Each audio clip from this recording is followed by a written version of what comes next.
Veña, moitísimas gracias. Moi bons días a todas e a todos. Imos a dar comenzo á roda de prensa habitual dos luns. En primeiro lugar, para dar conta dos acordos da Xunta de Goberno. En segundo lugar, para falar de algún outro tema. E despois, por suposto, para contestar as preguntas que poidan ser formuladas.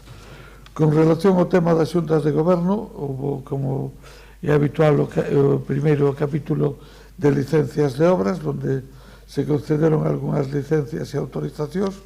Despois, un capítulo dedicado a beneficios fiscales. Con isto prácticamente quedamos postos ao día. Había beneficios fiscales solicitados desde o ano 2016-17 que estaban pendientes da resolución. Bueno, xa estamos no ano 2020 e penso que con isto, se non estamos totalmente ao día, nos pondremos próximamente. Tamén, despois do capítulo de beneficios fiscales, pasamos a dar conta de convenios asignados con diferentes entidades, basicamente coa Universidade, tamén coa Fundación Universidade de Santiago e con Cáritas Diocesana, tamén un convenio coa Sociedade Pública de Ecoembés para o tema da recollida de cartón e papel. E, por último, se aprobou as autorizacións para o exercicio de venda ambulante no mercadiño de Salgueiriños. De momento se conceden 90 solicitudes de forma definitiva e ainda quedan 44 solicitantes que deben aportar documentación ou, en caso contrario, lógicamente non se les podería renovar a autorización de venta ambulante. Tamén se aprobaron algunhas modificacións no ámbito do ensanche relativas a poder incorporar a un edificio, en concreto número 7 da Rúa de San Lourenzo, como para a zona de residentes, e algo parecido a isto na plaza de Ponte Castro, que tamén son edificios que quedaran fora das zonas de residentes e que pasan a ser incorporados ás mismas. Ben, pois se hai preguntas sobre a Xunta de Goberno, contestareinas. Antes vou a falar do outro tema, que é a evolución da pandemia, os datos que temos e as previsións que se poden manexar a día de hoxe. En relación á evolución da pandemia sobre todo na última semana en Santiago, os datos son negativos, con claridade. É coherente co que está pasando no conxunto de Galicia e no conxunto de España, pero profundamente preocupante. A cifra de positivos activos na ciudad ao longo das duas últimas semanas saltou de 200 a 300, é dicir, é un incremento de aproximadamente, incluso lixeiramente superior ao 50% en 2 semanas. Por tanto, é unha cifra que pode merecer calquer calificativo, pero desde logo non pode ser calificada de positiva. Isto nos sitúa en unha incidencia de algo máis de 300 casos por 100.000 habitantes, algo máis se se ten en conta a población empadronada e algo menos se se ten en conta a población flotante. En calquer caso estaríamos ou lixeiramente por encima da media nacional ou lixeiramente por debaixo da media nacional. Pero en calquer caso son cifras preocupantes. Mañán está previsto que por parte da Comisión Clínica e por parte da Consellería de Sanidade se adoten as medidas que consideren necesarias. Bueno, nos estamos á espera de conocer cales serán esas medidas. Eu mesmo teño previsto unha conversación co Consello de Sanidade mañán antes do mediodía e, lógicamente, estaremos o que dispoña a autoridade sanitaria. Por lo tanto, non vou anticipar nada porque non me corresponde facelo.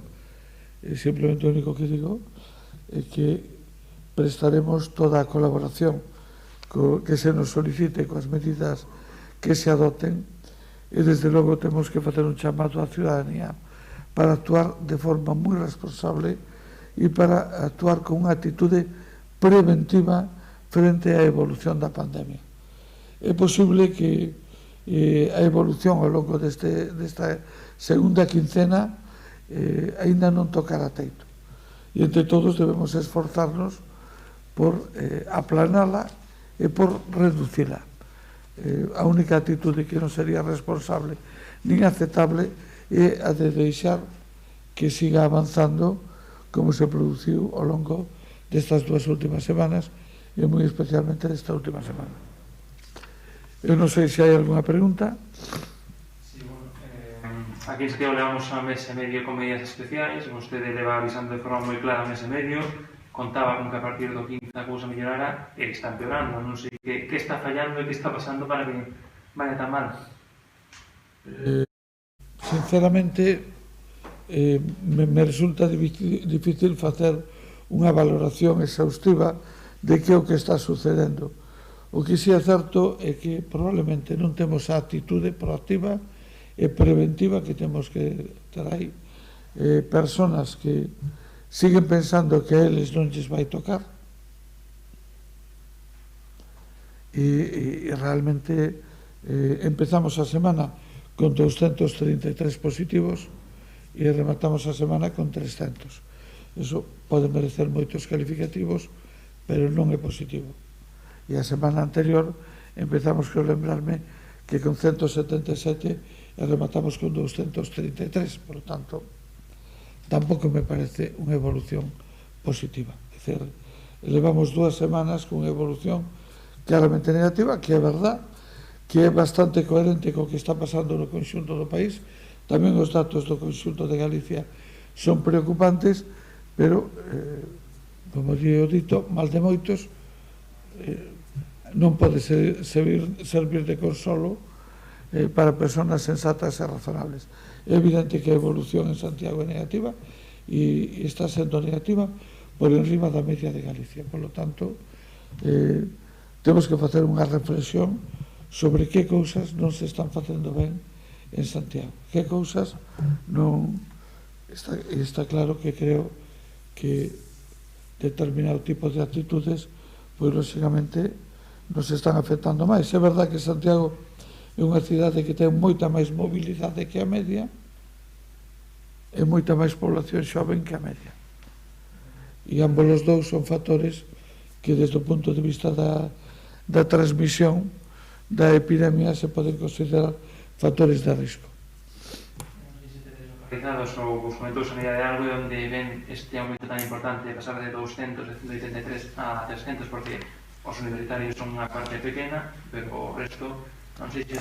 Hai varios focos, pero entendo que corresponde á autoridade sanitaria entrar máis polo miúdo en esta cuestión.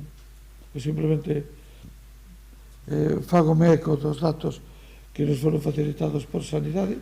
Como vostedes saben, hasta non hai demasiado tempo, o meu criterio era non facer públicos os datos, porque entendo que lle corresponde á Consellería de Sanidade, pero entendo que estamos en un escenario no que se requiren medidas e é importante para a comprensión da ciudadanía que saiban que as medidas que se adoten ou se poidan adoptar no futuro non son froito da irreflexión, nin son froito da improvisación, sino que son froito de unha medición constante e continua da evolución dos datos que nos indica que a evolución non foi positiva nin correcta, sobre todo ao longo das 2 últimas semanas. As medidas deberían ir por un primeiro paso de prohibir as reunións entre non conviventes, confinar a cidade. Me remito ao que decida a Consellería de Sanidade como administración competente o día de mañá. Entendo que se a competencia está residuada, é dicir, residenciada na Consellería de Sanidade, o que temos que facer desde a Alcaldía e desde o Concello é prestarlle todo o apoio e colaboración posible. Non me parece que fose razonable que nos pretendéramos marcarlle o guión. Pero o que quero decir como alcalde desta ciudad E, por tanto, como persona responsable desta ciudad, que os datos son os que son e que, por lo tanto, estos datos justifican e requieren a adopción de medidas extraordinarias, ou por lo menos de medidas adicionales. Una Mauro do Grupo A3, si que avanzaron no alcalde que mañá se van a adoptar medidas en Santiago por parte de Sanidade. Non contesto, eu teño previsto falar co Conselleiro de Sanidade mañá ao mediodía e a partir de aí direi o que se considere convinte de hacer. Pregunta como foi a fin de semana en canto ás denuncias en xeral, cree que fixo efecto o aumento das cuantías nas multas por festas en pisos? Pois non sei, sinceramente. O número de denuncias formuladas a semana pasada foron 30, que foron menos que as 58 da semana anterior. Por lo tanto, desde ese punto de vista, houve unha reducción. Isto foi motivado polas multas, tuvo algo que ver as multas, tuvo algo máis que ver o feito de que fora unha semana que xa empezamos a entrar no curso académico, foi unha mezcla das dúas cousas, non sabería que contestar. O que si lle podo decir é que entre os xoves, venres e sábado se formularon exactamente 20 denuncias por festas en piso, 20 ou 23 denuncias por festas en piso desas 30, e sempre xoves, venres e sábado son os 3 días máis complicados, e se non me fallan os datos, 20 son de 500 euros e 3 de 750. Lógicamente, estudiaremos a partir do dictamen do Consello Consultivo se houbera sancións maiores que aplicar, e en este caso teña por seguro que no que de nos dependa as aplicaremos, porque todos temos que ser conscientes que isto non é un problema individual, sino que isto se está convertindo en un problema colectivo. Ora, tamén teño que decir que os principales focos de crecimento, seguramente, sin lugar a dudas, as festas en pisos son un problema, pero hai máis focos e hai máis problemas, non é o único. Algo máis? Bueno, pois moitas gracias a todas e a todos. Moi bons días. Mañán, se fose preciso, farei unha nova comparecencia para aclarar o que teña, ou para ampliar o que teña que ampliar. Despois, por suposto, da conversación co Conselleiro de Sanidade, e tamén para mañán está convocada unha xunta de voceiros para informarles polo miúdo, non dos datos que quero dicir que eso os estou facilitando a xunta de voceiros diariamente, se lles está facilitando os datos actualizados, pero no suposto de que houbera novas medidas, polo menos de que haya unha información que facer pública, pois, lógicamente, quero que todos os grupos políticos que representan os ciudadanos de Santiago teñan unha completa e amplia información de todo o que está a pasar e de todo o que poida pasar. Pois, moitas grazas.